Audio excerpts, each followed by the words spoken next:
Après l'accouchement, mon riche père a voulu me faire une surprise et s'est présenté à l'hôpital sans prévenir.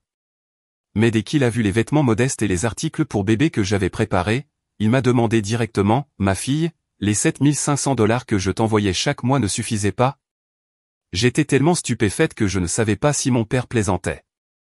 J'ai répondu, « Papa, je me suis débrouillé avec mes économies et mon travail de pigiste. » Ma réponse l'a choqué, son visage est devenu rouge, et juste à ce moment-là, mon mari et ma belle-mère sont entrés dans la pièce.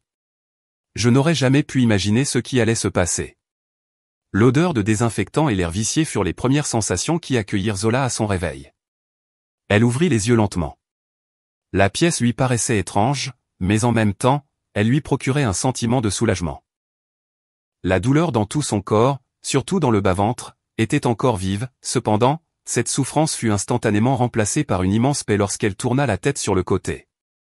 À l'intérieur d'un simple berceau en plastique transparent reposait une petite créature, encore rouge et ridée, son fils.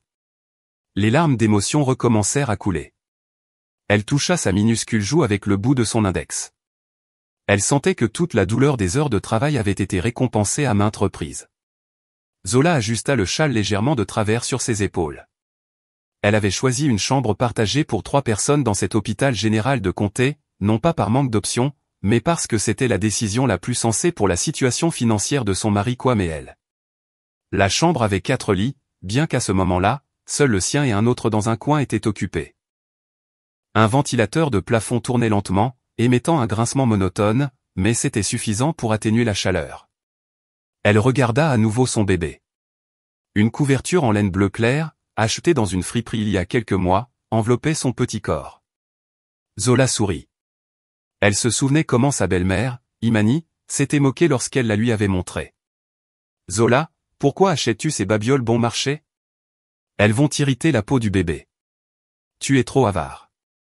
Comment peux-tu être aussi loqueteuse avec ton propre enfant ?» Le cœur de Zola se serra. Loqueteuse ? Elle essayait seulement d'être réaliste. Son mari, Kwame, n'était qu'un employé de bureau dans une entreprise privée. Son salaire couvrait à peine les dépenses quotidiennes dans une grande ville. Pour payer l'accouchement et acheter les affaires du bébé, Zola avait travaillé sans relâche depuis son 6e mois de grossesse. Elle avait commencé à accepter des commandes en tant que graphiste indépendante. Elle travaillait tard dans la nuit, souvent jusqu'à ce que son dos soit raide et ses yeux brûlent. Elle économisait chaque sou. Elle réprimait ses envies de plats à emporter coûteux. Elle retenait son envie lorsque ses amis exhibaient des sacs de créateurs ou de nouveaux vêtements, tout cela pour son fils. Elle voulait se prouver à elle-même et à Imani qu'elle pouvait être une bonne mère sans être un fardeau pour son mari Kwame. Zola soupira. Son mari était un homme bon, mais trop soumis à sa mère. Chaque fois que Zola se plaignait de l'attitude d'Imani, Kwame disait simplement, « Sois patiente, ma chérie. Maman est comme ça, c'est une personne âgée, tu dois la comprendre. » Kwame ne la défendait jamais, et en matière d'argent, il remettait toujours son chèque de paie à Imani pour qu'elle le gère. Zola ne recevait qu'une petite somme pour les dépenses quotidiennes, ce qui était souvent insuffisant. « Je vais devoir accepter plus de travail, Kwame, lui dit-elle un jour. Kwame se contenta d'hocher la tête. « Bien sûr, si tu peux le faire, vas-y, mais n'oublie pas tes obligations en tant qu'épouse. » Zola sortit de ses pensées lorsque la porte de la chambre s'ouvrit en grinçant. Une infirmière entra avec un sourire gentil. « Vous êtes réveillée, Madame Zola. Comment vous sentez-vous ? Pouvez-vous vous asseoir ? Demanda-t-elle en vérifiant la perfusion. Je vais bien, merci, encore un peu douloureuse mais très heureuse, répondit Zola d'une voix rauque.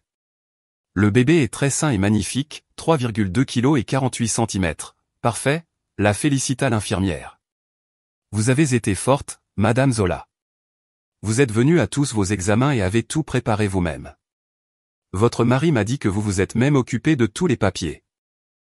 Vous êtes très indépendante. Zola se contenta d'offrir un léger sourire, elle avait été forcée de l'être. Au moment où elle allait demander quand son mari reviendrait, la porte s'ouvrit à nouveau. Cette fois, ce n'était ni une infirmière, ni Kwame ou Imani. Le cœur de Zola se mit à battre la chamade. Une silhouette grande et bien bâtie vêtue d'une chemise de soie coûteuse se tenait dans l'embrasure de la porte. Son visage, avec ses traits fermes et autoritaires, paraissait un peu fatigué, mais ses yeux étaient fixés sur elle. « Papa » murmura Zola, incrédule. C'était Monsieur Levartorn, son père. Lorsqu'il entra, la petite chambre partagée sembla soudain beaucoup plus étouffante, le parfum de son eau de Cologne coûteuse dominait le désinfectant. Monsieur Thorn était un magnate, le propriétaire d'un conglomérat d'entreprises avec un réseau complexe d'activités. Zola était sa fille unique, mais elle avait choisi une vie modeste en épousant Kwame, une décision qui s'était heurtée au départ à la vive opposition de son père. Leur relation s'était refroidie. Zola était trop fière pour demander, et Monsieur Thorn était trop occupé pour s'enquérir. « Papa, comment as-tu su que j'étais ici » demanda Zola en essayant de s'asseoir. La douleur dans son abdomen se raviva. « Je suis toujours ton père, Zola » dit Monsieur Thorn de sa voix grave et profonde. Il ne s'approcha pas du lit de Zola mais dirigea son regard vers le berceau du bébé. Son assistant, qui se tenait derrière lui, tenait un énorme panier de fruits exotiques. Monsieur Thorn s'approcha du berceau et contempla son premier petit-fils. Son visage durci s'adoucit peu à peu. « C'est un garçon » murmura-t-il. « Oui, papa, c'est ton petit-fils » dit Zola avec fierté. « M. » Thorn étendit un doigt et toucha la petite main qui dépassait de la couverture, mais le sourire qui s'était formé sur son visage disparut peu à peu. Ses yeux parcoururent la pièce, le lit en fer ébréché, le ventilateur grinçant et la couverture en laine bleu clair qui enveloppait son petit-fils. « Tu es dans une chambre comme ça ?» Sa voix était inexpressive. « Oui, papa, c'est une chambre partagée. »« Tant que c'est propre, c'est suffisant, » répondit Zola, commençant à se sentir mal à l'aise. « Et qu'est-ce que c'est que cette couverture ? Pourquoi est-elle si rêche » demanda-t-il à nouveau, cette fois avec plus de sévérité dans la voix. « Je l'ai achetée à la friperie, papa. Elle est de bonne qualité, je l'ai bien lavée. » Monsieur Thorn se tut, son visage se crispa. Il fixa intensément sa fille. Dans ses yeux, il y avait une fureur contenue. « Zola » l'appela-t-il doucement mais fermement. « Je suis venu sans prévenir pour te faire une surprise. Je pensais que tu serais dans une suite VVIP. Je croyais que tu donnerais le meilleur à notre petit-fils. Papa, je... » Monsieur Thorn l'interrompit en levant la main. « Mais que vois-je ? Les vêtements du bébé sont modestes, la couverture est bon marché, et ta chambre est comme ça. » Il prit une profonde inspiration. « Ma fille, les 7500 $ que je t'envoyais chaque mois ne suffisaient pas ?» Le monde de Zola sembla s'arrêter. 7500 $ chaque mois. Elle laissa échapper un petit rire nerveux et forcé. « Papa, de quoi parles-tu ? Tu plaisantes ? 7500 $? Tu plaisantes ?» La voix de Monsieur Thorn monta d'un ton. « Je ne plaisante jamais avec l'argent, et encore moins quand il s'agit de ma fille unique. » Le cœur de Zola s'emballa. Elle chercha dans le regard de son père le moindre soupçon de mensonge, mais ne trouva qu'une fureur sincère. « Papa, tu ne m'as jamais envoyé cet argent. J'ai couvert toutes les dépenses et mes besoins avec mes économies et l'argent que j'ai gagné en tant que pigiste. » Le silence se fit. Il sembla même que le ventilateur de plafond avait cessé de grincer. Monsieur Thorn la regarda avec de grands yeux. Son visage, auparavant pâle de fatigue, était maintenant rouge de colère, non pas d'embarras, mais d'une fureur croissante. Maintenant, il comprenait pourquoi sa fille avait l'air si mince et épuisée, pourquoi son petit-fils était enveloppé dans une couverture bon marché. « Travail de pigiste ? Tes économies » grogna Monsieur Thorn. À ce moment précis, la porte de la chambre s'ouvrit à nouveau. Le rire strident d'Imani se fit entendre avant même qu'elle n'entre. « Ah, Kwame, les choses que tu fais. Tu m'achèteras un autre sac de créateur plus tard, n'est-ce pas ? Tant que la couleur correspond, ça me va. » Kwame et Imani entrèrent dans la pièce. Leur rire s'arrêta brusquement. Leurs mains étaient chargées de sacs provenant de boutiques de luxe. Les yeux d'Imani, qui pétillaient il y a une seconde, étaient maintenant pétrifiés par la vue de Monsieur Thorn, qui se tenait comme un dieu de la colère à côté du lit de Zola. Le silence qui en résulta était assourdissant. Le rire joyeux d'Imani, qui s'était fait entendre depuis le couloir, résonnait encore dans leurs oreilles, un contraste saisissant avec l'atmosphère glaciale de la pièce.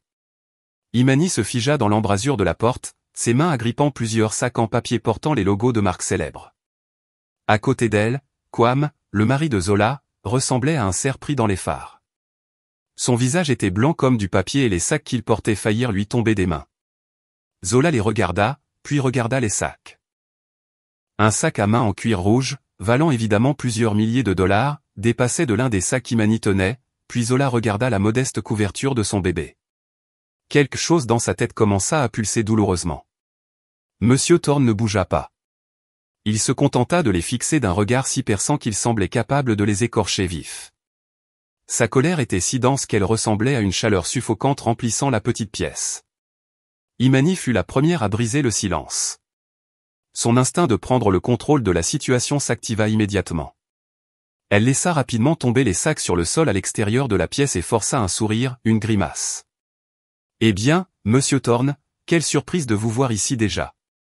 Vous auriez pu nous prévenir. » « Oh, enfin vous êtes venu rencontrer votre petit-fils, le salua-t-elle de la voix la plus douce qu'elle put trouver, faisant comme si de rien n'était. Quam balbutia également, « Oui, papa, excusez-nous, nous venons d'arriver. Nous sommes sortis pour manger un morceau rapidement. » Il cacha rapidement les sacs qu'il portait derrière son dos, un geste aussi inutile que ridicule. Monsieur Thorne ne répondit pas à leur salutation. Son regard ne quitta pas les visages de Quam et d'Imani. Manger un morceau rapidement, hein? D'après ce que je vois, vous avez pris votre repas dans une boutique de luxe. Imani se sentit instantanément acculé, mais essaya de le dissimuler. Oh non, ce n'est pas ça. Nous nous sommes juste arrêtés pour faire une course pour un ami. Nous étions en chemin pour la cafétéria de l'hôpital. Monsieur, que se passe-t-il? Papa, qu'est-ce qui se passe? Murmura Zola, elle était toujours confuse. Elle ne comprenait rien, elle se sentait étourdie. Qu'est-ce que tout cela, papa? Monsieur Thorne ignora Zola, faisant un pas en avant. Sa silhouette imposante fit instinctivement reculer Quam et Imani. Je vais vous demander encore une fois, dit Monsieur Thorne d'une voix basse et dangereuse. Quam, Madame Imani, où sont les 7500 $ par mois que je vous ai donnés pour ma fille? Cette fois, Zola ne rit pas, au lieu de cela, la confusion dans ses yeux se transforma peu à peu en horreur. Elle regarda son mari, cherchant une réponse. Quam déglutit difficilement. Une goutte de sueur de la taille d'un pois chiche commença à glisser le long de sa tempe. Il regarda sa mère, implorant de l'aide. Imani s'avança rapidement, sa fausse gentillesse s'était transformée en une expression feinte de chagrin. Elle plaça même une main sur sa poitrine comme si elle était choquée. « Quel argent, monsieur Thorne? 7500 $? Mon Dieu, c'est beaucoup d'argent, s'exclama-t-elle. Nous n'avons aucune idée de ce dont vous parlez. Au contraire, monsieur, c'est nous qui avons eu du mal.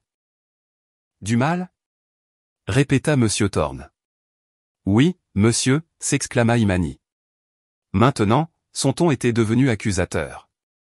C'est juste que Zola est une dépensière. Vous ne connaissez pas les vraies couleurs de votre fille. Depuis qu'elle a épousé mon Quam, vous ne croiriez pas combien d'argent elle dépense. L'argent que Quam lui donne n'est jamais suffisant, elle exige toujours des choses. Elle dit que ce sont des envies de grossesse, mais curieusement, toutes ces envies sont super chères. Zola se sentit essoufflée. Belle-mère, quand vous ai-je jamais demandé quoi que ce soit de cher, protesta-t-elle. Sa voix était faible, mais elle tremblait d'indignation. Je n'ai rien demandé. Oh, ne fais pas l'innocente, Zola, rétorqua Imani avec amertume. Tu as demandé ces vêtements de maternité de créateurs bizarres. Tu as demandé de la nourriture de restaurant cher. Mon Quam grimpait au mur, nous avons dû nous serrer la ceinture pour couvrir tes caprices. C'était un mensonge colossal.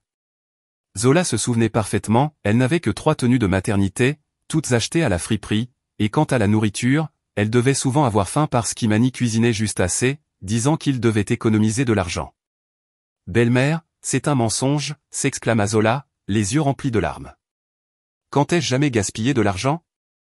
Au contraire, j'ai contribué aux dépenses du ménage avec l'argent que j'ai gagné en travaillant seul. Tous ces articles pour bébé, je les ai achetés avec mon propre argent.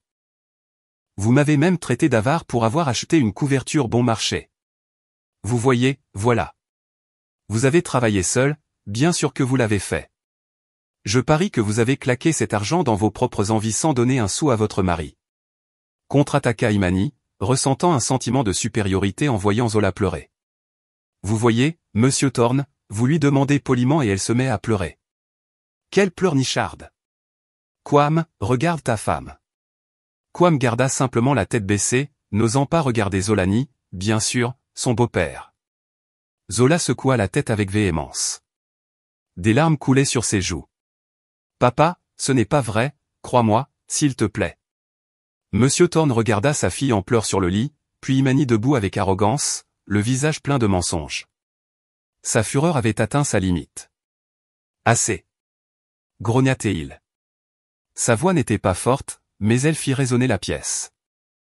Imani se tut instantanément. Monsieur Thorne concentra son attention sur Kwam. Kwam, je ne parle pas à ta mère.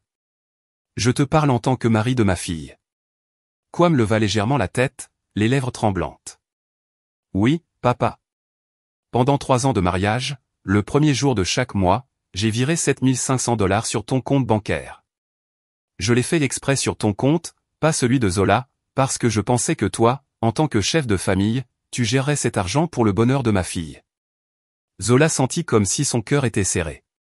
$7 500 pendant 3 ans, chaque mois.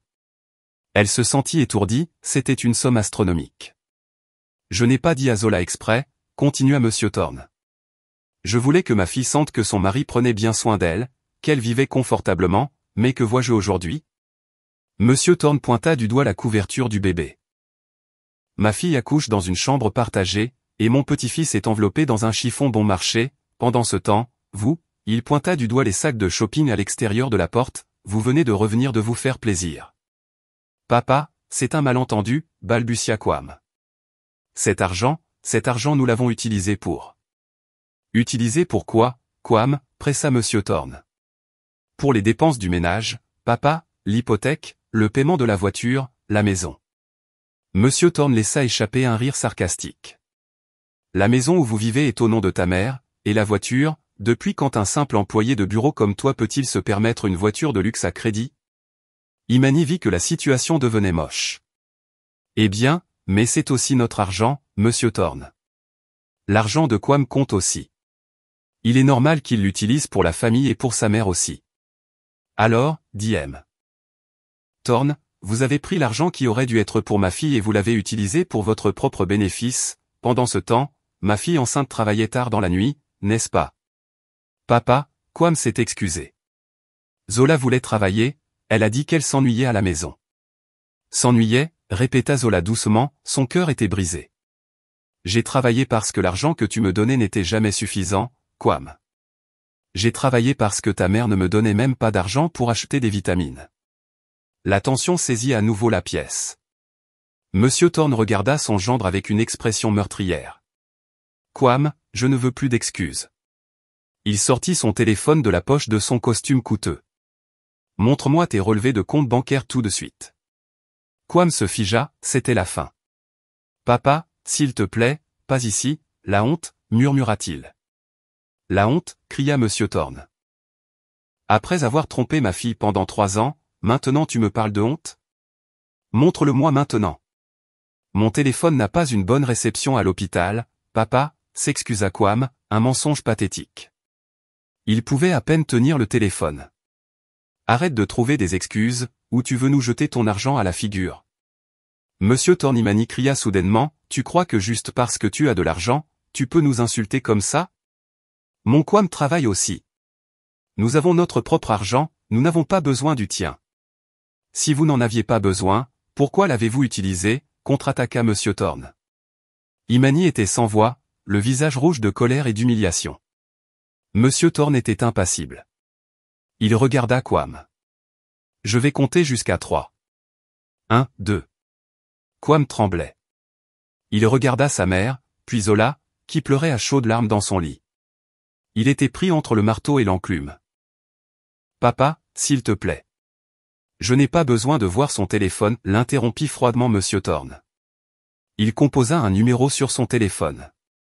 Bonjour, envoyez-moi un relevé complet de tous les virements mensuels vers le compte au nom de Kwam au cours des 3 dernières années, ainsi qu'un suivi de toutes les dépenses effectuées à partir de ce compte. Tout de suite. Monsieur Thorne raccrocha. Il regarda Kwam et Imani. Vous me prenez pour un imbécile. J'ai toujours surveillé les mouvements de cet argent. Je voulais juste vous entendre l'admettre de votre propre bouche, mais vous avez préféré mentir. Kwam et Imani s'effondrèrent sur les chaises dures de la salle d'attente. Il savait que la partie était finie. Le silence dans la pièce était lourd, plus pesant que l'air vicié de l'hôpital. Le ventilateur de plafond grinçait toujours, et le seul son que Zola entendait était celui de son propre cœur battant à tout rompre contre ses oreilles. 144 000 $, ce chiffre tournait dans sa tête comme une toupie. 7 500 $ par mois pendant 3 ans. Zola regarda son père, puis Kwame, la tête baissée, et Imani, pâle comme un linge. Elle essaya de traiter cette information, de la relier à sa vie au cours des 3 dernières années, 3 années de lutte, de privation, de culpabilité constante de ne pas avoir assez, d'être un fardeau. Soudain, des fragments de souvenirs remontèrent à la surface de son esprit, teintés désormais d'une signification nouvelle et douloureuse. Elle se souvint qu'elle était enceinte de 4 mois.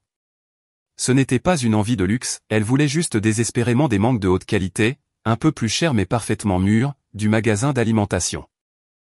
Elle rassembla son courage et demanda à Kwame de lui en acheter. Comme toujours, il transmit le message à Imani, et Imani répondit, « Pourquoi acheter quelque chose d'aussi cher ? Il y en a plein au marché.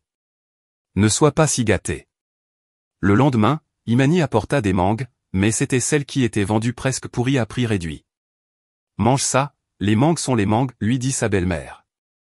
Zola pleura en secret dans la salle de bain en mangeant le fruit acide et fibreux, essayant de retenir les nausées. Maintenant, elle savait, le jour où elle avait demandé des mangues à 10 $, 4 000 $ avaient été déposés sur le compte de son mari. Elle se souvint qu'elle était enceinte de 7 mois. Son ventre était énorme et son dos lui faisait terriblement mal, mais elle se força à continuer son travail de conception pour respecter les délais.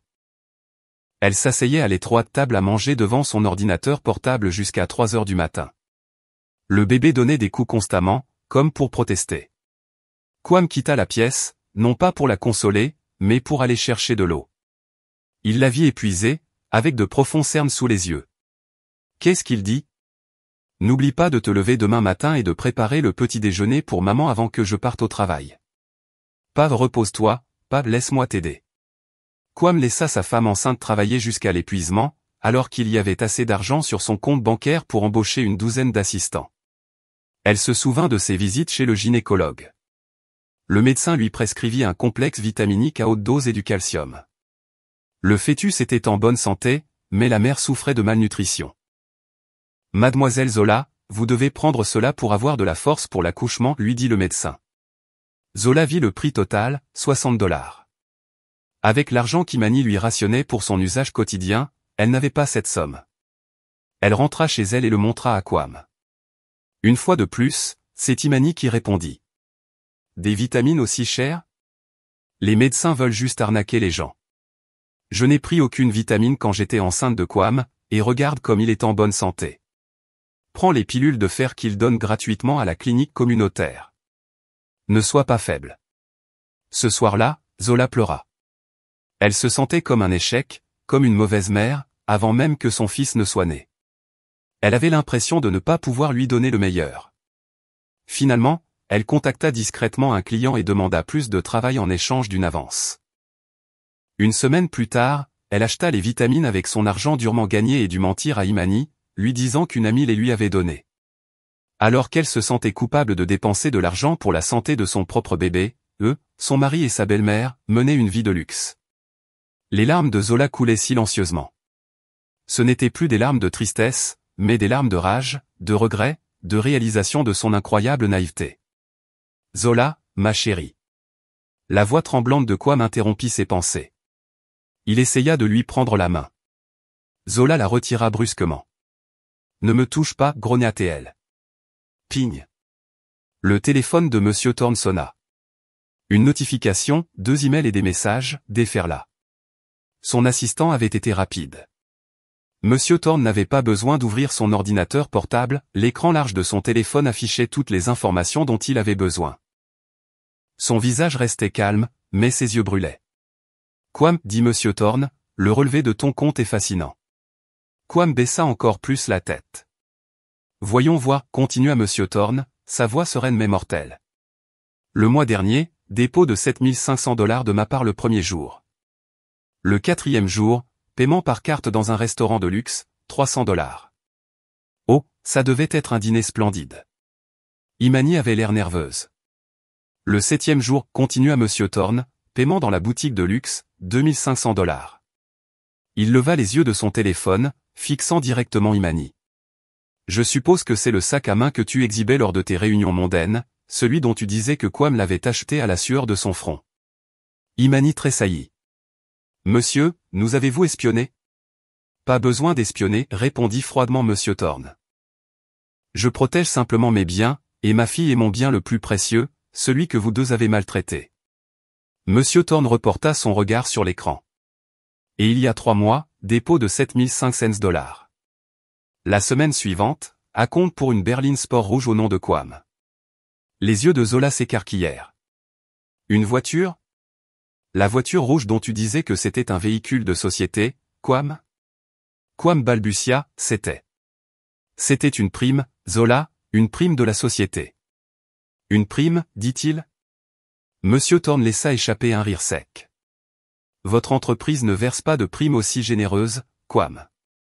Je connais votre salaire exact, et je connais les résultats de votre entreprise. Cet argent ici, il tapa sur l'écran de son téléphone, c'est l'argent de ma fille. C'est assez. Imani se leva soudainement.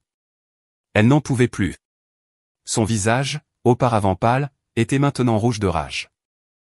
Et alors? Qu'est-ce que ça change? C'est le droit de Kwame. C'est mon fils. C'est normal qu'un fils prenne soin de sa mère, qu'il lui achète des cadeaux. Prendre soin de sa mère avec de l'argent volé à sa femme, demanda Monsieur Thorne avec acidité. Volé à qui? Rétorqua Imani avec véhémence. C'est l'argent de son mari. C'est son droit. D'ailleurs, c'est vous-même qui l'avez viré sur le compte de Kwame, n'est-ce pas? Eh bien, alors il appartient à Kwame, pas à Zola. Si c'était vraiment pour elle, pourquoi ne l'avez-vous pas déposé sur son compte? Parce que j'avais confiance, grogna Monsieur Thorne. J'avais confiance qu'un mari assumerait sa responsabilité. J'avais tort. Oui, vous aviez tort, s'exclama Imani, se sentant victorieuse. Donc cet argent était déjà à nous de droit. Si nous avons acheté des sacs à main, des voitures ou rénové la maison avec, c'est notre affaire. Vous n'avez pas le droit de vous en mêler. Rénover la maison, se souvint Zola. Il y a 2 mois, leur maison avait été entièrement rénovée. La cuisine avait été agrandie, et une nouvelle climatisation et une salle de bain privée avaient été installées dans la chambre d'Imani. Zola avait dû dormir dans les 3 salons pendant 1 mois. Imani avait dit qu'elle avait gagné de l'argent à la loterie.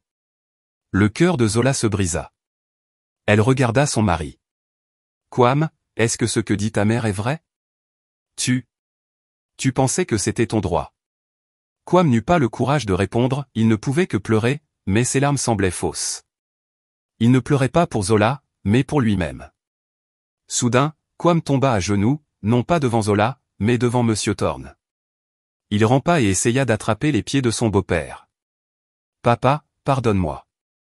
J'ai eu tort. Ma mère m'a forcé. Papa, je te promets que je vais changer. Je rembourserai l'argent, mais s'il te plaît, ne me fais pas renvoyer. S'il te plaît, n'appelle pas la police. Zola le regarda, abasourdi. Même dans un moment comme celui-ci, ce que Kwame craignait, c'était de perdre son emploi et d'aller en prison, pas de perdre la confiance de sa femme, pas d'avoir des remords de l'avoir abandonnée, elle et leur fils. Pigne. Le téléphone de Monsieur Thorne sonna à nouveau. C'était un message texte de son assistant. Monsieur Thorne le lut, son visage se durcit encore plus. Il regarda Kwame agenouillé sur le sol. Lève-toi, lui ordonna-t-il. Kwame ne bougea pas, j'ai dit, lève-toi, cria Monsieur Thorne. Kwame sursauta, effrayé. Monsieur Thorne le regarda. Mon assistant vient de m'envoyer le rapport de suivi des actifs. Tu as été plus malin que je ne le pensais.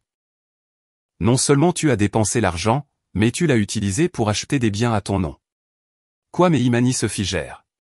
La berline rouge est entièrement payée au nom de Kwame, et la maison dans laquelle vous vivez. Monsieur Thorne regarda Imani. L'hypothèque a été cautionnée par la banque, et vous avez utilisé l'argent que je vous ai envoyé pour régler le prêt de rénovation. Vous n'avez pas seulement volé, vous avez blanchi l'argent. Monsieur Thorne se retourna. Il ne regardait plus le mari et la belle-mère de sa fille, il regarda Zola, qui était assise silencieusement dans son lit, les yeux secs. Zola, l'appelait-il doucement, je vais te poser la question une dernière fois. Après tout ce que tu as entendu, tout ce que tu as découvert, veux-tu continuer avec cet homme et ce mariage? La question de Monsieur Thorne flottait dans l'air. La chambre partagée était silencieuse comme une tombe. Tous les regards étaient fixés sur Zola. Quam la regarda avec une expression pitoyable, trempée de sueur. Imani la regarda avec une expression acérée et haineuse. Zola regarda son père. Cet homme, qui avait toujours semblé froid et distant, se tenait maintenant devant elle, lui servant de bouclier protecteur. Et puis elle regarda le bébé, dormant dans son berceau, un être innocent qui avait failli grandir dans un environnement plein de mensonges, un bébé qui méritait tellement mieux. Zola déplaça lentement son regard vers Quam, son mari, l'homme qu'elle avait aimé, ou du moins celui qu'elle pensait avoir aimé, l'homme qu'elle avait défendu contre son père il y a 3 ans, l'homme à qui elle avait confié la direction de sa famille. Avant que Zola ne puisse répondre, Imani ne put plus se contenir. Sa patience était à bout, le masque de la belle-mère souffrante et patiente était tombé depuis longtemps. « Assez. Ne nous fais pas cette tête pitoyable, cria Imani, pointant Zola du doigt. Tu crois que tu nous fais peur? Oui, nous avons utilisé l'argent, et alors? Est-ce que c'est mal? C'est de l'argent que mon fils a reçu de son beau-père, bien sûr qu'il l'a utilisé. Quam essaya de retenir le bras de sa mère. Maman, arrête, s'il te plaît. Toi, tais-toi, Quam, le coupa Imani. Tu es un fils à maman. Tu as peur de ta femme et de ton beau-père. Écoutez-moi attentivement, Monsieur Thorne. Maintenant, elle regardait Zola, son père, avec défi. J'étais contre le mariage de Quam avec votre fille depuis le début. Je savais qu'une fille riche serait gâtée, inutile, quelqu'un qui ne voudrait qu'être servi, et au final, j'avais raison. Monsieur Thorne haussa un sourcil, laissant la femme continuer. Nous pensions qu'en épousant la fille d'un magnate, notre vie serait plus facile, qu'une partie de sa richesse déteindrait sur nous, mais non. Zola menait une vie de mensonge, faisant semblant d'être indépendante, portant des haillons, mangeant n'importe quoi. J'avais honte devant les voisins, mes amis, ma belle-fille, mariée au fils d'un homme d'affaires prospère, et elle ressemblait à une mendiante. Les gens penseraient que nous ne la traitions pas bien, alors que la réalité est qu'elle était juste radine, belle-mère. Zola gémit. Quoi? Tu es radine. Tu as économisé de l'argent jusqu'à l'épuisement. Mon petit-fils est né, et tu lui achètes cette couverture bon marché. Comment étais-je censé regarder les gens en face? Imani s'agitait de plus en plus. Alors, quand vous avez envoyé cet argent à Quam, j'ai dit à mon fils, c'est ta récompense, mon fils, le paiement pour avoir supporté cette femme, et bien sûr nous l'avons utilisé. Nous en avons profité. Nous avons acheté de bonnes choses, pour que les gens cessent de nous mépriser, pour que je puisse montrer lors de mes réunions que mon fils était un homme prospère, même si sa femme avait l'air d'être une sans-abri. Chaque mot qui sortait de la bouche d'Imani était un poignard, poignardant le cœur de Zola. Naïve, mendiante, radine, gâtée, sans-abri. Et toi, Zola, la pointa à nouveau Imani du doigt, tu es stupide. Avec le bon mari que tu as, un homme obéissant, pourquoi as-tu insisté pour travailler si dur? Pourquoi faire? Que allais-tu faire de tout cet argent? 7500$ par mois, une femme comme toi l'aurait dépensé en cosmétiques et en vêtements. Mieux valait que ce soit moi qui l'ai. J'ai acheté de l'or. J'ai investi dans des sacs à main de luxe. C'est un investissement. Leur valeur ne cesse d'augmenter, bien mieux que de laisser l'argent se perdre entre tes mains. Le monologue rempli de haine prit finalement fin. Imani halta, sa poitrine se soulevant. Elle semblait satisfaite d'avoir vomi toute sa bile. Un bref silence. Les larmes de Zola avaient séché. Son visage était pâle, mais ses yeux ne montraient plus de tristesse, seulement un vide qui se transformait lentement en une flamme froide et brûlante. Elle ignora Imani, elle ne la regarda même pas. Elle concentra toute son attention sur Quam, son mari, qui tremblait, se tenant entre elle et sa mère. Quam l'appela Zola. Sa voix était incroyablement calme, presque sans expression. Quam tressaillit, il ne s'attendait pas à ce que Zola l'appelle si calmement. « Oui, ma chérie. Je ne vais te demander qu'une seule chose, dit Zola. Je ne te demanderai rien à propos de la voiture ou de la maison, juste une chose. » Quam déglutit. « Quoi? » Zola, quand j'étais enceinte de 7 mois. La voix de Zola était basse mais claire, et que le médecin a dit que j'étais mal nourrie, et que je t'ai demandé de m'acheter une boisson prénatale qui coûtait 20 $, ta mère a dit qu'il n'y avait pas d'argent. Kwame commença à trembler. Je te l'ai demandé, Kwame, ce jour-là. Tu savais que ta mère mentait, n'est-ce pas? Kwame regarda le sol, il n'osait pas regarder sa femme dans les yeux. Il se souvenait de ce jour, après que Zola eut quitté la pièce, sa mère rit. Boisson prénatale? Quelle absurdité! Le lait concentré suffit, dit-elle, et lui, Kwame, se contenta de se taire. Réponds-moi, Kwame, insista Zola. Kwame acquiesça très lentement, presque imperceptiblement. Oui, murmura-t-il. Encore une chose, dit Zola, quand je travaillais jusqu'à 3 heures du matin devant l'ordinateur portable, avec le dos brisé et le bébé qui donnait des coups sans arrêt, tu m'as vu, n'est-ce pas? Kwame essaya de s'excuser. Tu m'as vu, interrompit Zola, répétant la question, et tu savais qu'il y avait des centaines de milliers de dollars sur ton compte que mon père avait envoyé pour moi. Ce n'est pas une question, c'est une affirmation. Kwame ne pouvait plus l'éviter, il savait que Zola ne voulait pas de réponse, juste une confirmation. Il baissa profondément la tête, cette fois, son signe de tête était plus clair. Le monde de Zola s'est effondré, mais des décombres, elle est restée ferme. Elle avait toutes les réponses dont elle avait besoin. 3 ans de patience, 3 ans de sacrifice, 3 ans d'amour, tout cela avait été vain. Elle prit une profonde inspiration.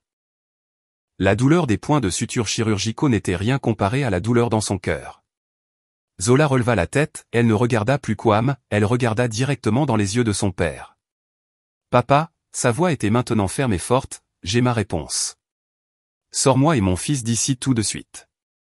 Imani était stupéfaite. Quoi? Tu pars? Je divorce, continua Zola. Quoi? Cria Kwame, montrant enfin une émotion qui n'était pas la peur. Zola, non, s'il te plaît. C'est un malentendu. Je peux expliquer. Tout est de la faute de ma mère. Je t'aime, Zola, pour notre fils. Notre fils? Zola laissa échapper un rire sarcastique et glaçant.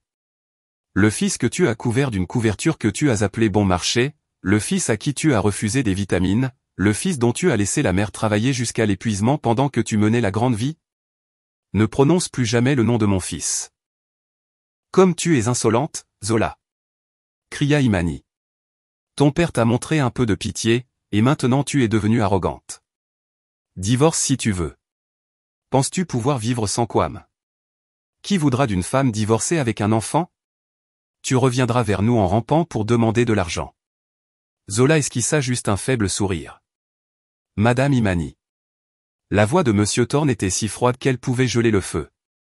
Vous avez choisi le mauvais ennemi. Monsieur Thorne ne perdit pas de temps. Il composa un numéro sur son téléphone. Bonjour, préparez ma meilleure équipe juridique tout de suite, dit-il, regardant directement Kwame et Imani, avec tous les pouvoirs, faites en sorte de transférer ma fille et mon petit-fils aux Pentouzes, déposez une requête en divorce au nom de Zola Thorne, exigez la garde exclusive, et, M. Thorne sourit légèrement, un sourire qui n'atteignait pas ses yeux, une demande de dommages matériels et moraux, réclamez les 144 000 $ plus les intérêts, saisissez tous les actifs au nom de Kwame et d'Imani qui ont été acquis avec cet argent. Je veux qu'il ne soit laissé avec rien. Tout de suite. La pièce partagée sembla rétrécir. L'air, auparavant vicié, était maintenant lourd, chargé de poison. Les ordres que Monsieur Thorne avait donnés au téléphone étaient concis, clairs et implacables.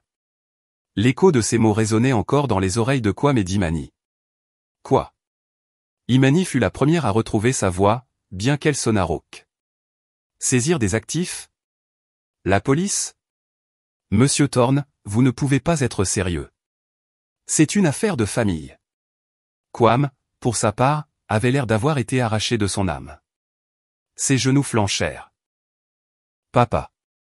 Papa, ne fais pas ça, s'il te plaît, gémit-il, essayant à nouveau de faire appel à sa compassion.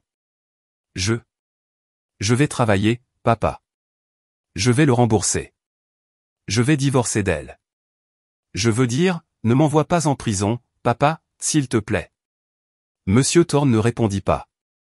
Il remit le téléphone dans la poche de son costume, son regard était fixé sur Zola.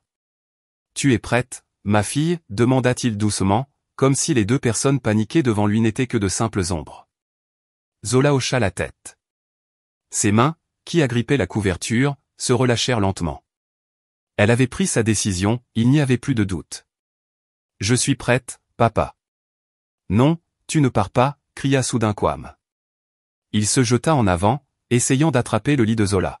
« Zola, écoute-moi. Tout est de la faute de ma mère. Elle a empoisonné mon esprit. Je t'aime, Zola, pour notre fils. » Avant que la main de Quam ne puisse toucher le bord du lit, son corps fut intercepté par l'assistant personnel de Monsieur Thorne, un homme corpulent en costume noir, qui était resté silencieux près de la porte. L'homme se déplaça rapidement et efficacement, arrêtant Quam d'une main sur sa poitrine, son visage sans expression.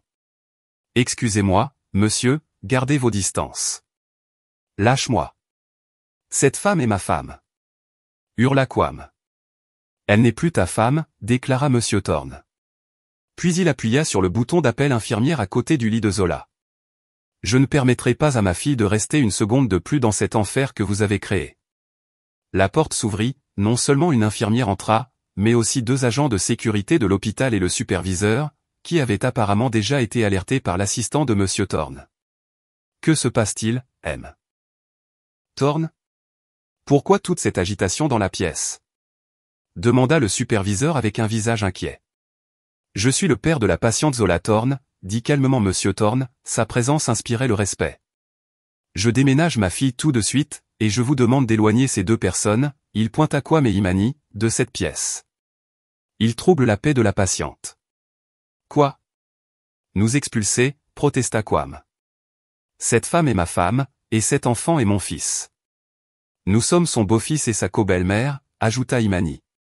Le superviseur sembla confus. « Excusez-moi, Monsieur Thorne, mais selon la procédure. »« Qui s'est occupé des papiers d'admission de ma fille ?» l'interrompit Monsieur Thorne. « Madame Zola elle-même, monsieur » répondit personnellement une infirmière, après avoir vérifié les dossiers. « Parfait, » dit Monsieur Thorne. « Je prends le relais maintenant. Transférez ma fille et mon petit-fils dans la meilleure suite VIP de cet hôpital, tous les frais sont à ma charge, et interdisez à ces 2 personnes, » il pointa à nouveau Quam et Imani, de s'approcher de ma fille à moins de 100 mètres. « VIP ?» Les yeux d'Imani s'écarquillèrent. « Quam, ta femme s'échappe. Fais quelque chose, espèce de loser. » Mais Quam ne pouvait rien faire, 2 agents de sécurité le flanquaient déjà. À ce moment-là, 3 autres hommes entrèrent dans la pièce. Ils ne portaient pas d'uniforme d'hôpital, ils portaient des costumes impeccables, beaucoup plus chers que celui que Quam avait porté à son mariage. Ils portaient des mallettes en cuir. « Bonjour, Monsieur Thorne, » dit l'homme au centre. « Nous sommes votre équipe de représentation juridique. » Quam et Imani se figèrent. C'était réel, ce n'était pas du bluff. L'avocat ignora le couple et s'adressa directement à Monsieur Thorne. « Toute la documentation est prête, Monsieur la procuration, le projet de requête en divorce et le rapport initial pour la police. » Puis l'avocat se tourna vers Quam et Imani, son visage était aimable, mais ses yeux étaient froids comme la glace. « Bonjour, Monsieur Quam, Madame Imani. Je représente notre client, Monsieur Thorne, et la future Madame Zola. Je ne veux pas divorcer, » dit Quam en panique. « Ce choix n'est plus entre vos mains, Monsieur Quang, » répondit calmement l'avocat. « Vous avez actuellement 2 options. Je vous recommande d'écouter attentivement. » Pendant que l'avocat parlait, le personnel de l'hôpital se déplaçait rapidement. Un fauteuil roulant pour Zola arriva. Un berceau VVIP, avec une couverture en cachemire plus douce et plus appropriée, fut apporté par une infirmière dévouée. Zola, avec l'aide de l'infirmière, se redressa lentement et, pour la première fois, berça son fils avec un sentiment de soulagement. « La première option, » dit l'avocat, brisant le silence, sa voix était calme, « vous signez ces documents une reconnaissance d'avoir reçu et utilisé les 144 000 $, un accord de divorce, la cession de la garde exclusive à Madame Zola, et le transfert de propriété de la berline rouge et d'une unité de logement comme premier versement pour le retour de ces fonds. » « Quoi ? Pas notre maison, » cria Imani. « Elle est à mon nom. Une maison rénovée et payée avec de l'argent qui ne vous appartenait pas, Madame Imani, » la corrigea l'avocat. « Si vous coopérez et signez tout aujourd'hui, notre client pourrait, et je répète, pourrait, avoir la clémence de ne pas porter plainte au pénal pour détournement de fonds et blanchiment d'argent. » Quam regarda sa mère, terrifié. Prison, ce mot résonnait dans ses oreilles. Et la deuxième option, murmura Quam, sa voix à peine audible. La deuxième option, le sourire de l'avocat disparu, c'est que vous refusiez. Nous déposerons la plainte civile cet après-midi même, et simultanément, la plainte pénale auprès de la police. Les reçus de transfert, l'enregistrement de votre confession d'il y a un instant, il pointa le téléphone de Monsieur Thorne, et vos relevés bancaires sont plus que suffisants.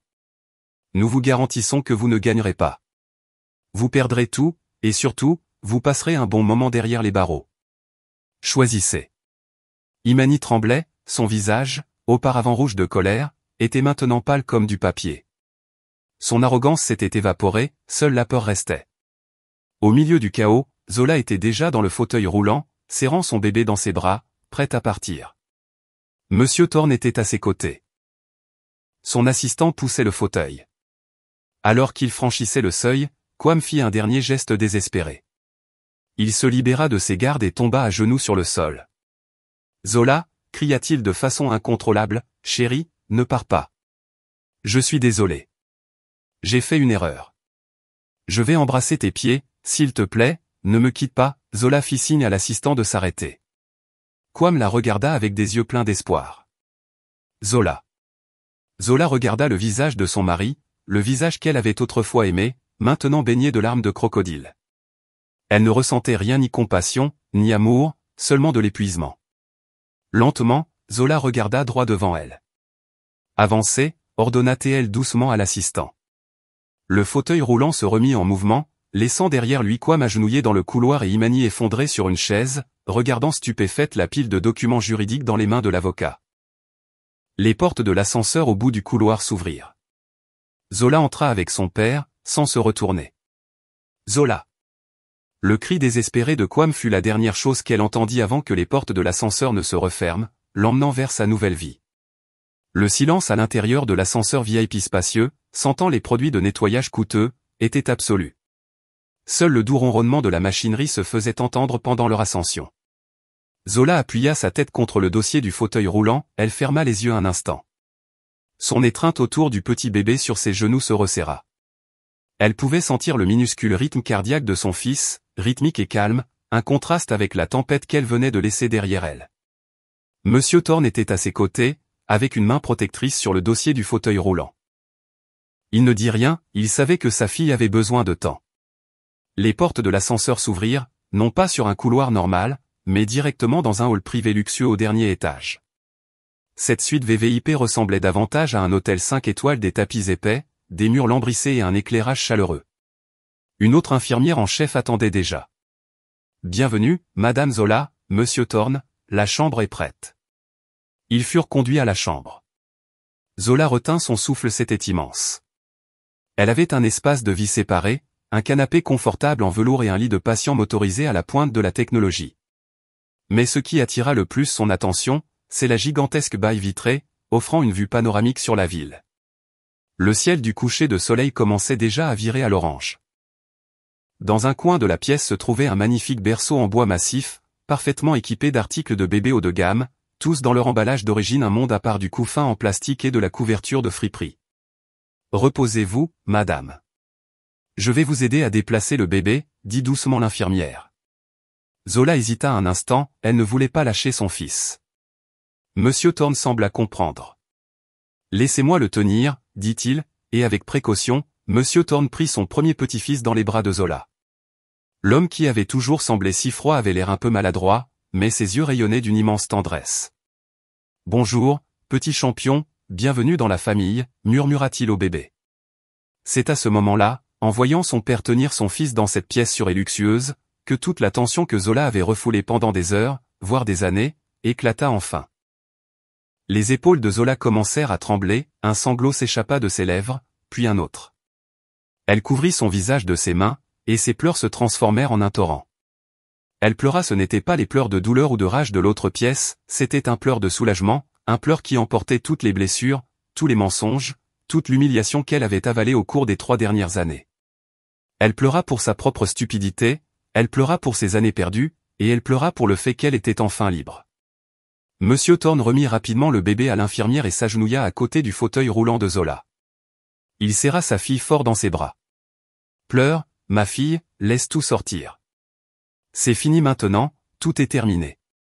Papa, je suis désolé, sanglota Zola contre l'épaule de son père. J'ai été si stupide. Chut, l'interrompit Monsieur Thorne. Tu n'es pas stupide, tu es juste trop bonne, et ils ont profité de ta bonté.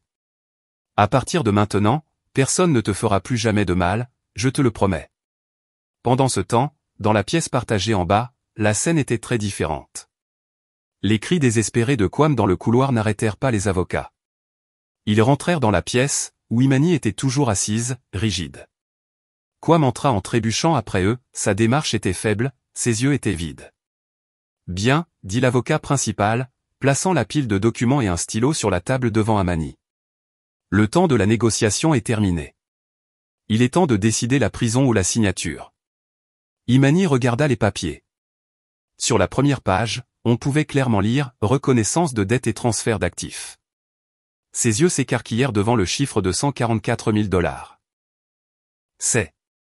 C'est du vol, grogna-t-elle. C'est la justice, Madame Imani, répondit froidement l'avocat. Considérez cela comme une réduction. Si nous portons l'affaire devant les tribunaux, le montant pourrait tripler avec les intérêts bancaires et les frais pour dommages moraux, sans parler de nos honoraires, qui seraient également à votre charge, et du bonus d'un séjour en prison. Les mains d'Imani tremblaient. Elle regarda Quam. Quam, regarde ça. Nous allons être à la rue. Quam ne répondit pas, il fixait simplement le mur. Son monde s'était déjà effondré, sa voiture, son poste supposé dans l'entreprise, il était sûr que M.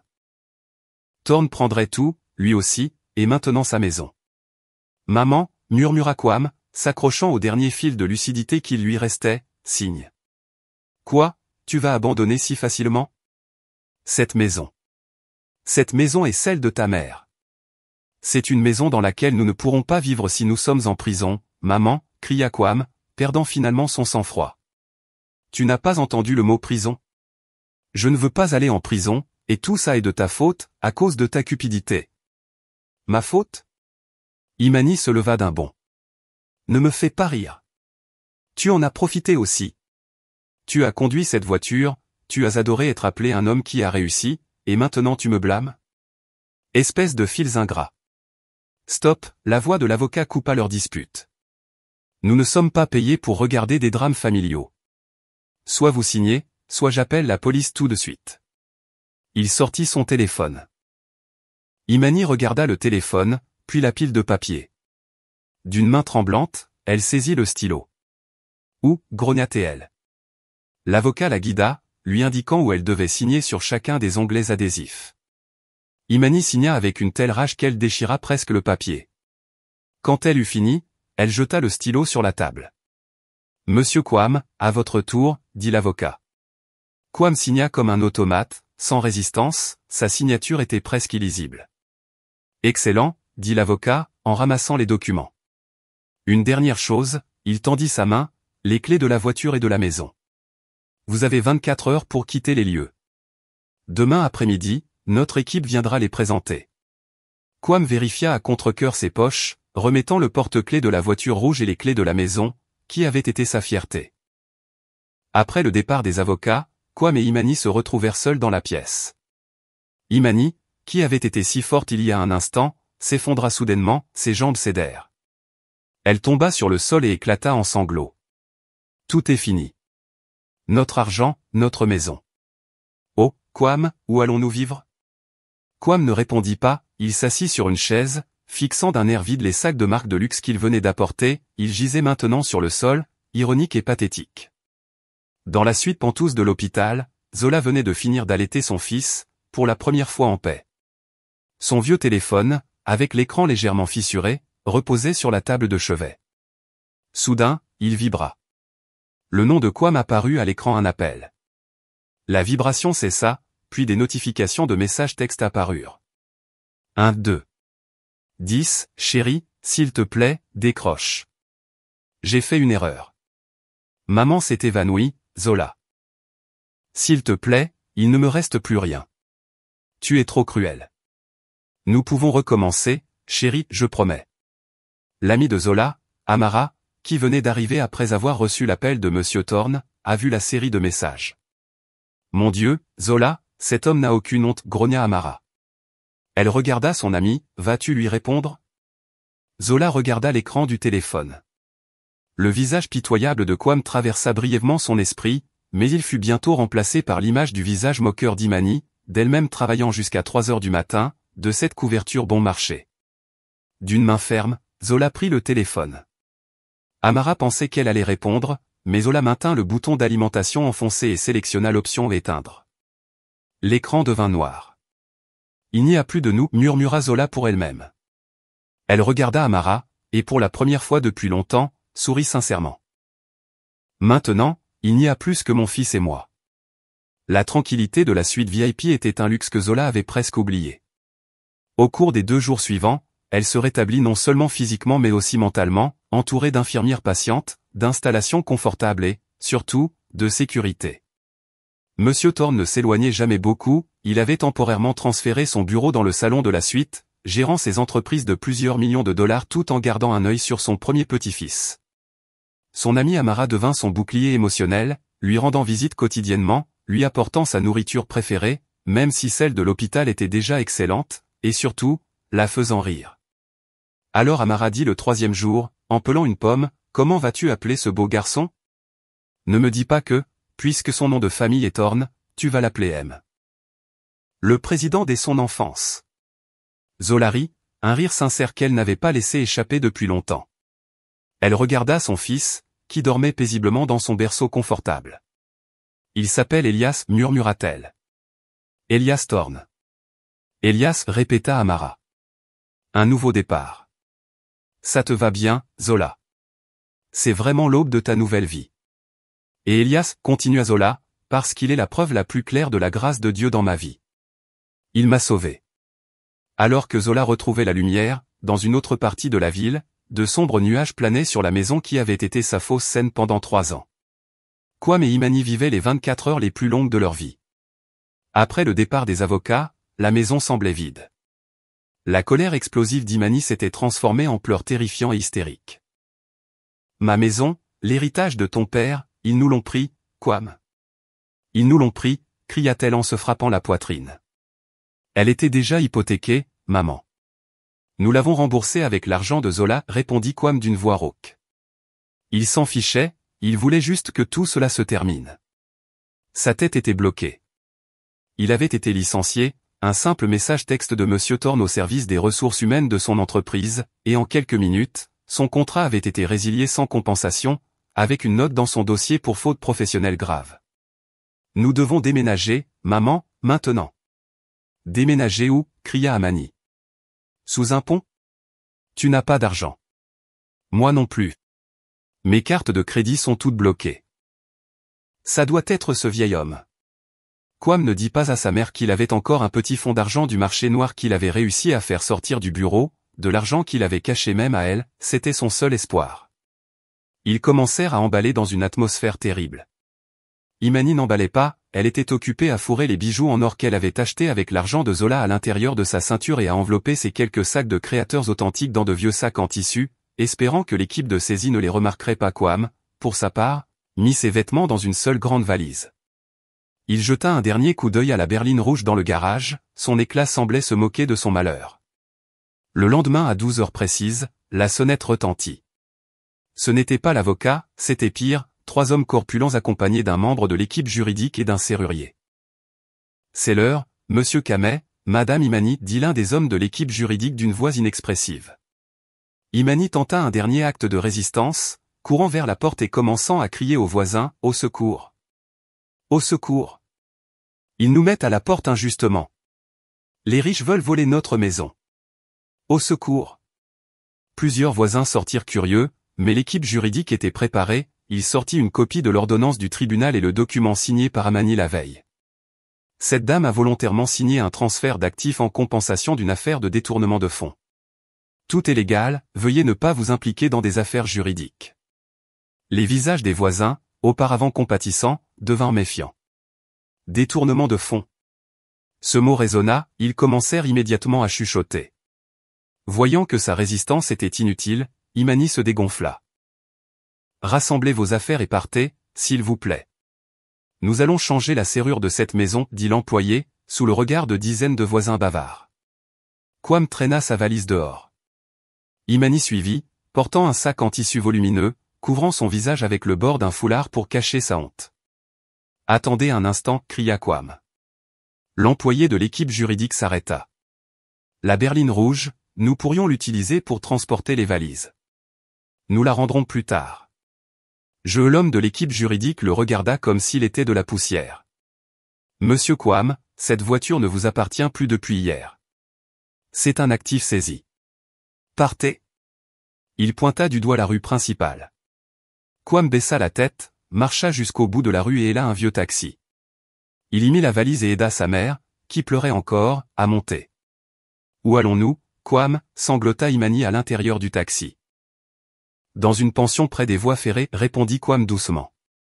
C'est la seule chose que je peux me permettre avec ce qu'il nous reste. Alors que le taxi s'éloignait, le serrurier commença son travail, le bruit de la perceuse brisant l'ancienne serrure était déchirant. Clic, la porte se ferma, la nouvelle serrure fut installée, le chapitre de leur vie luxueuse était officiellement terminé. Presque simultanément, dans le hall VVIP de l'hôpital, Amara reçut un message sur son téléphone. Elle le montra à Zola, qui était élégamment vêtue d'une robe simple mais élégante que son père lui avait offerte. Le message était court, actif un logement et actif 2 voitures sécurisées. Les clients Quam et Amani ont coopéré. Zola lut le message. Il n'y eut ni sourire triomphant ni rire de satisfaction, seulement un long et profond soupir. Elle ferma les yeux un instant, une dernière larme coula sur sa joue, une larme qui effaça les derniers vestiges du passé. C'est fini, Zola, murmura Amara en prenant sa main. Zola hocha la tête. Oui, c'est fini. Monsieur Thorne sortit du bureau de l'administration, rangeant sa carte de crédit en platine dans sa poche. Tout est réglé. Allons-y, ma fille, à la maison. Une infirmière amena Elias, enveloppé dans une douce couverture en cachemire. Zola sortit du fauteuil roulant, elle était encore un peu douloureuse, mais elle refusa d'être poussée. Elle marcha seule, tenant Elias fermement, et quitta l'hôpital, traversant les portes brillantes du hall. Dehors, une luxueuse berline noire avec un chauffeur privé l'attendait. Elle monta dans la voiture, laissant derrière elle l'odeur de désinfectant et un passé douloureux. Elle ne se retourna pas. Le trajet jusqu'à la maison sembla surréaliste à Zola. La voiture luxueuse glissa silencieusement dans les rues de la ville. Dehors, il y avait de la circulation et de la poussière, mais à l'intérieur, elle et Elias étaient enveloppés dans un luxe froid et silencieux. Elle était assise sur la banquette arrière avec Amara, tandis que Monsieur Thorne sur le siège passager était occupé par des appels professionnels.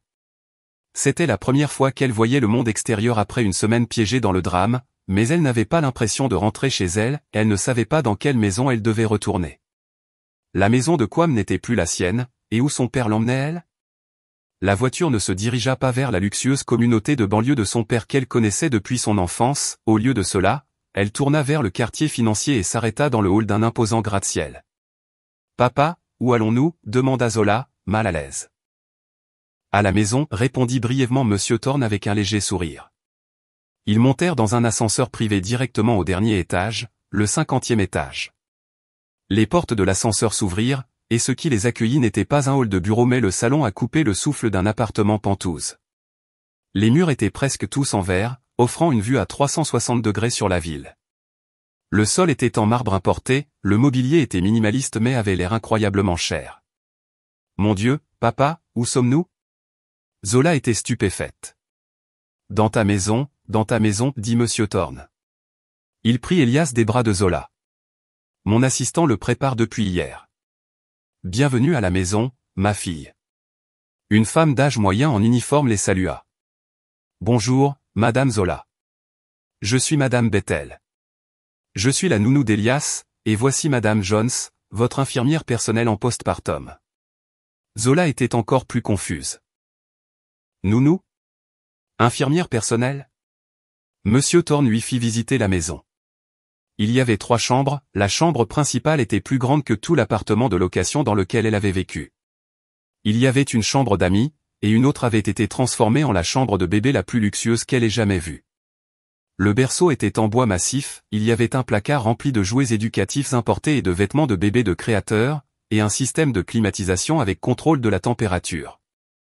Amara siffla doucement. Zola, c'est dingue. C'est un palais. Cette nuit-là, après le départ d'Amara et le sommeil d'Elias dans son berceau luxueux, Zola ne pouvait pas dormir. Elle se tenait devant l'énorme fenêtre, contemplant les lumières scintillantes de la ville. Elle devrait être heureuse, elle était libre, elle était riche, elle était en sécurité, mais son cœur était agité. Elle se sentait petite, elle avait l'impression de passer d'une prison à une autre, avant la prison étroite de Kwame et Imani, maintenant la cage dorée de son père. Elle n'avait rien fait pour mériter cela, elle n'était que la fille de son père. Le lendemain matin, après un petit déjeuner préparé par le chef personnel de son père, Zola se rendit dans le bureau de son père dans le Penthouse. « Papa » l'appela-t-elle doucement. Monsieur Thorne leva les yeux d'une pile de papier. « Oui, ma fille ? As-tu besoin de quelque chose ? Tu n'aimes pas la nourriture ? » « Non, papa. » Zola prit une profonde inspiration. « Merci. Merci pour tout, pour Elias, pour cet endroit. Je ne sais pas quoi dire. »« Tu n'as rien à dire, dit doucement Monsieur Thorne. Tout cela est ton droit, un droit qui est attendu depuis longtemps. Mais je ne peux pas vivre comme ça, papa, dit Zola. Les sourcils de Monsieur Thorne se froncèrent. Que veux-tu dire par tu ne peux pas vivre comme ça ? Comme ça, en étant servi, en étant apitoyé, en étant à nouveau un fardeau pour moi ? Je ne suis plus une enfant, papa. Je suis une mère. Zola regarda son père droit dans les yeux. Je ne veux pas être un parasite. Le visage de Monsieur Thorne, auparavant doux, se durcit. Parasite ? Que veux-tu dire ? Avant, j'étais un parasite dans la maison de Kwame et Imani, même si je travaillais, et maintenant je me sens comme un parasite ici. Je ne veux pas vivre de ta compassion, dit fermement Zola. Je veux me tenir sur mes deux pieds. Monsieur Thorne resta silencieux. Il regarda sa fille, cherchant une hésitation dans ses yeux, mais ce qu'il trouva, c'était la même étincelle qu'il avait, l'étincelle d'une combattante. Lentement, un sourire se répandit sur les lèvres de Monsieur Thorne, un sourire de fierté sincère. « Et quel est ton plan ?» Le cœur de Zola s'emballa, c'était le moment. « Je veux créer ma propre entreprise. » « Quel genre d'entreprise ? » « Je suis graphiste, mais je suis aussi une mère, commença à expliquer Zola. « Papa, regarde tous ces articles pour bébé que tu m'as achetés, ils sont luxueux, ils sont bons, mais ils doivent coûter une fortune. Toutes les mères ne peuvent pas se les offrir. Je veux créer ma propre marque d'articles pour bébé de qualité supérieure avec un beau design mais à un prix raisonnable. » Elle fit une pause et continua, « Et des vêtements modestes pour les mères. Je sais ce que ça fait de passer toute la journée dans de vieux vêtements. Je sais combien il est difficile de trouver des vêtements d'allaitement confortables, élégants et non révélateurs. Je veux créer une ligne de mode modeste et moderne pour les mères comme moi, des vêtements qui leur donnent l'impression d'être belles et respectées, même lorsqu'elles sont occupées à s'occuper de leurs enfants. M. Thorne écouta attentivement, son visage ne montrait aucune expression. J'ai les designs, dit nerveusement Zola. Elle sortit la tablette que son père lui avait donnée et ouvrit son dossier de portfolio de design. Puis-je le faire ? Je sais que je peux, j'ai juste besoin du capital. Lorsque Zola eut terminé, Monsieur Thorne se pencha en arrière sur sa chaise. D'accord, c'est un bon plan. Le marché de la mode modeste et des articles pour bébé ne meurt jamais. Tu es sérieux, papa ? Demanda Zola, pleine d'espoir. Bien sûr, dit Monsieur Thorne. Je vais te donner le capital. Mais son père continua, pas comme un cadeau, je vais te le donner comme un prêt commercial. Prépare un plan d'affaires approprié, calcule les coûts de production, le marketing, les bénéfices attendus, présente-le-moi, et si c'est viable, je transférerai les fonds. Le visage de Zola, déjà brillant, s'illumina encore plus, c'était ce qu'elle voulait, pas un cadeau, pas de compassion, mais un défi, la confiance. Je vais préparer le plan d'affaires tout de suite, papa, tout de suite. Bien, fais venir Amara, fais-en ta manager, c'est une fille intelligente et loyale. Je te donnerai accès à l'équipe de branding de mon entreprise pour des conseils, Monsieur Thorne se leva. C'est ma fille. Presque simultanément, dans une pension près des voies ferrées, Kwame se réveilla. L'odeur des égouts et le grondement d'un train secouèrent ses sens. Imani ronflait sur un matelas à côté de lui, seul un vieux ventilateur bruyant tournait. Kwame attrapa son téléphone, aucun message ni appel. Il ouvrit l'application bancaire, solde restant $300, assez pour payer le loyer de ce mois-ci à la pension et acheter de la nourriture bon marché. Il y avait une notification par email du service des ressources humaines de son ancienne entreprise, une lettre de licenciement abusif. Il était maintenant officiellement au chômage avec un mauvais dossier. Kwame jeta le téléphone sur le mince matelas, il fixa le plafond rempli de toiles d'araignée. Il ne lui restait plus rien. De retour dans le Penthouse, Zola était en appel vidéo avec Amara. « Amara, veux-tu être la directrice générale de notre entreprise » s'exclama Zola avec enthousiasme. « Quoi ? PDG de quelle entreprise ? Tu viens d'accoucher, Zola. » Amara rit de l'autre côté. « De notre entreprise. Je suis sérieuse. Mon père va nous donner le capital, nous allons créer notre marque, Thorn Apparel. » Amara resta silencieuse, puis sourit d'une oreille à l'autre. « Prête pour le poste, directrice. » Zola rit, raccrocha et regarda Elias, qui dormait dans son berceau luxueux. « On va commencer, mon fils, murmura-t-elle. Elle n'était plus la faible Zola, elle était Zola Thorn, mère et future femme d'affaires. 6 mois passèrent pour Zola, ce furent 6 mois dans un brouillard rempli de couches, de réunions, de plans d'affaires, de nuits blanches pour Elias et de nuits blanches à concevoir. Pour Kwame et Amani, ce furent 6 mois de descente lente aux enfers. La pension que Kwame avait louée avec l'argent du marché noir qui lui restait était un cubicule de 3 mètres sur 4 près des voies ferrées. Il n'y avait pas de climatisation, une petite fenêtre, une fois ouverte, laissait entrer la puanteur d'un égout bouché. Les minces murs en contreplaqué leur permettaient d'entendre chaque conversation, chaque dispute, chaque soupir de la pièce voisine. Toutes les 30 minutes, jour et nuit, un train passait, faisant trembler tout le bâtiment. Imani, qui était autrefois la reine des rassemblements sociaux, n'était plus que l'ombre d'elle-même. Ses bijoux en or, cachés dans sa ceinture, étaient vendus un par un pour acheter de la nourriture. Habituée à être servie, elle devait maintenant utiliser une salle de bain commune au bout du couloir et faire la lessive à la main. Ce jour-là, elle était assise devant la porte de sa chambre, à côté de l'égout malodorant, et commença à frotter les vêtements en sueur de Kwame dans un seau avec un détergent bon marché. Ses mains, autrefois douces, étaient maintenant rugueuses et douloureuses. L'eau savonneuse la piquait et la puanteur lui retournait l'estomac. Une voisine, la dame du stand de salade, arrêta de faire la lessive.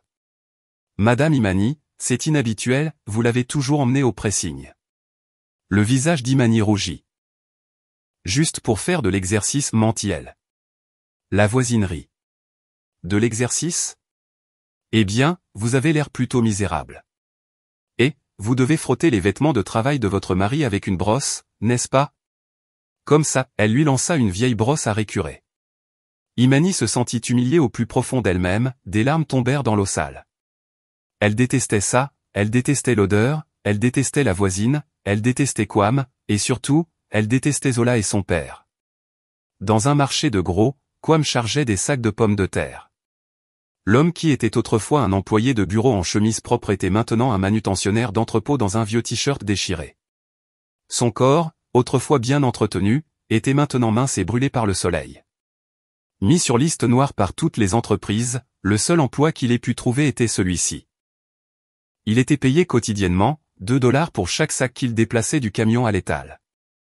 Il travaillait dès l'aube, son dos lui faisait mal, ses mains étaient couvertes d'ampoules. Et, Kwame, bouge plus vite. C'est difficile à croire qu'avec ta taille, il te faut si longtemps pour déplacer un sac, lui cria le contremaître. Kwame ne pouvait cocher la tête et accélérer le pas. À la fin de l'après-midi, il reçut son salaire, $75 en billets froissés qui sentaient le poisson, assez pour acheter du riz et des nouilles instantanées. Autrefois, $75 suffisaient à peine à payer 3 heures de stationnement au centre commercial. Il rentra chez lui à pied pour économiser l'argent du bus. Il trouva sa mère assise dans le noir, leur électricité avait été coupée, et seule une ampoule basse consommation fonctionnait. « Combien as-tu rapporté » demanda Amani d'une voix rauque. Kwame jeta les billets sur le matelas. $75. Les yeux d'Imani brillèrent de dédain. Seulement ça ? Que as-tu fait toute la journée ? Ce n'est même pas assez pour du riz. Si, maman, si on économise, si tu arrêtes de me demander de t'acheter de l'assouplissant qui sent les fleurs, explosa Kwame, excédé. Tu crois que c'est facile de gagner de l'argent ? J'ai le dos cassé et les mains ruinées, et qu'est-ce que tu fais à la maison ? Tu t'assois et tu te plains. J'ai fait la lessive, cria Imani, et j'ai supporté les humiliations de la voisine. Madame Imani humiliée par une vendeuse de salade. Et tout ça à cause de toi. À cause de moi. Kwam laissa échapper un rire amer. À qui la faute, maman? Qui était la gourmande qui a dit, c'est ta récompense, mon fils? Qui a dit que Zola était une idiote bon marché? Imani se tut. Toi, hurla Kwam en la pointant du doigt. Si tu n'avais pas été aussi avide, si nous avions donné à Zola ne serait-ce que $500 sur les $7500, elle aurait été heureuse, et nous aurions encore eu $7000 par mois. Nous pourrions encore vivre confortablement, mais tu as tout voulu par avidité, c'est ta maladie, pas celle de Zola. Une gifle sonore résonna dans la pièce, Imani l'avait frappé de toutes ses forces. Fils ingrat, Alta-TL. Tu accuses ta mère. Tout ça parce que tu es un fils à maman. Tu ne savais pas comment contrôler ta femme.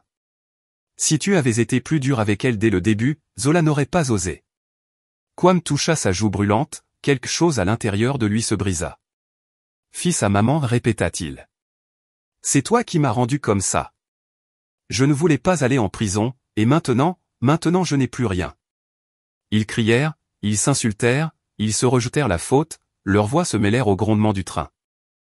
Il n'y avait plus d'amour entre la mère et le fils, juste deux êtres désespérés piégés dans le karma qu'ils avaient eux-mêmes créé. Fatigués de se battre, ils se turent, leurs estomacs gargouillèrent.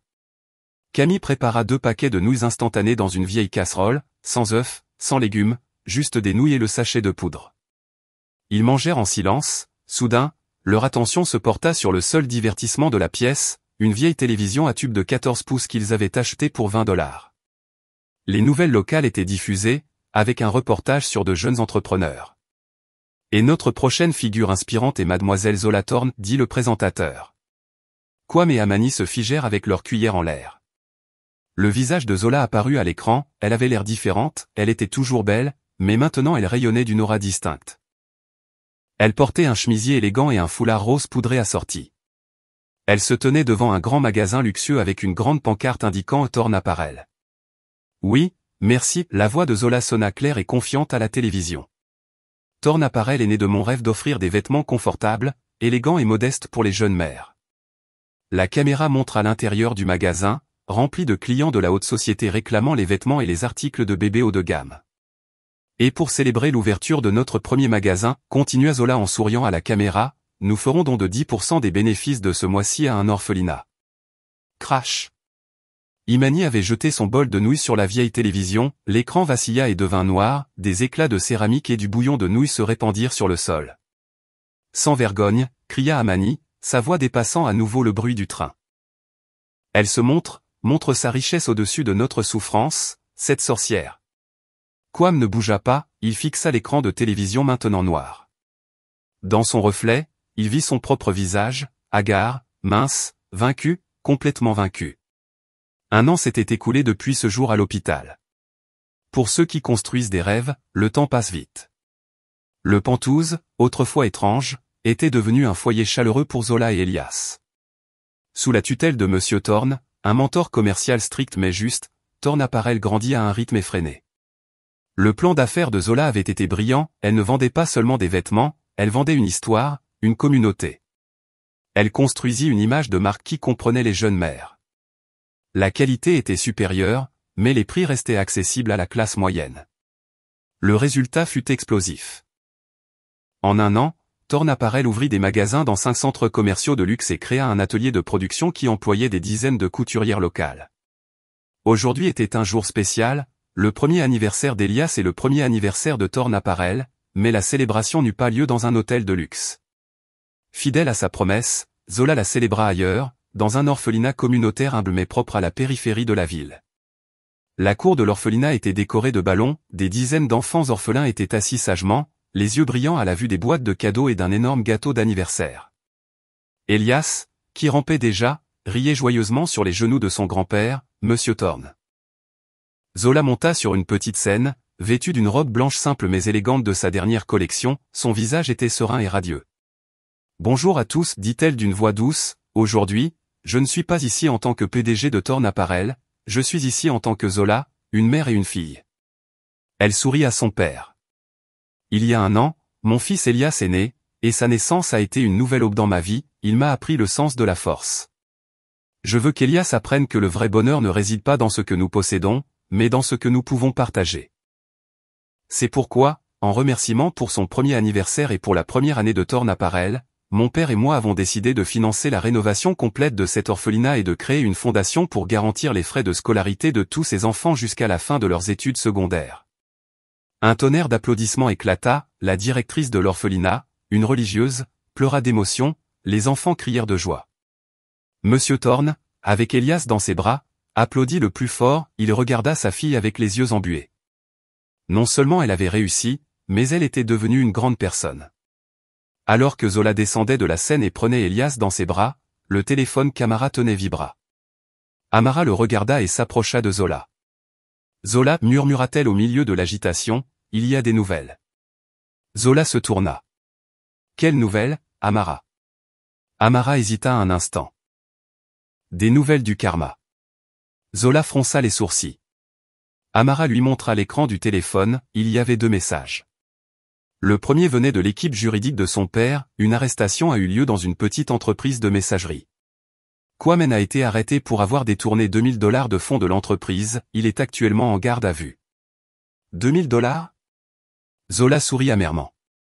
Avant, c'était des centaines de milliers, maintenant, il était tombé pour $2000. Sans autre compétence que la fraude, Kwame avait tenté de répéter son crime à une échelle plus petite et plus maladroite, et il avait été pris. Puis Amara fit glisser l'écran vers le deuxième message, reçu quelques minutes plus tôt du concierge de son ancien immeuble, Mademoiselle Amara, il y a eu une agitation dans la communauté, une femme âgée a été surprise en train de voler des vêtements sur une corde à linge dans le bloc C. Lorsqu'elle a été prise, elle s'est mise à crier hystériquement, c'était l'ancienne belle-mère de Madame Zola, Madame Imani, elle était hagarde et méconnaissable. La police l'a emmenée. La reine des rassemblements sociaux, qui se vantait de sacs de créateurs, maintenant voleuse de vêtements sur une corde à linge. Le karma était arrivé de la manière la plus ironique possible. Avec l'arrestation de Kwame, Imani avait perdu sa seule source de revenus, aussi misérable soit-elle, la faim avait vaincu sa fierté. Zola fixa l'écran du téléphone pendant un long moment. « Ça va, Zola » demanda Amara. Zola prit une profonde inspiration.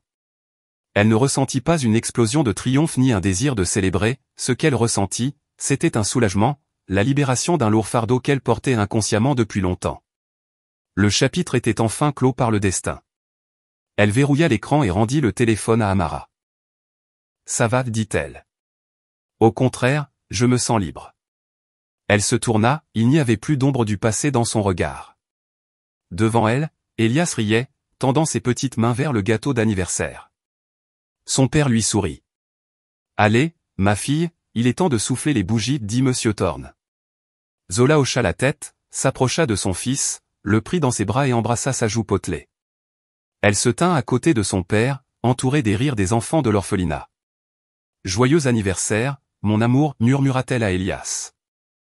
Zola ferma les yeux un instant et fit une prière de gratitude. Puis elle les ouvrit, souriait, avec Elias, souffla l'unique bougie sur le gâteau. La flamme s'éteignit, ne laissant que la lumière de sa nouvelle aube.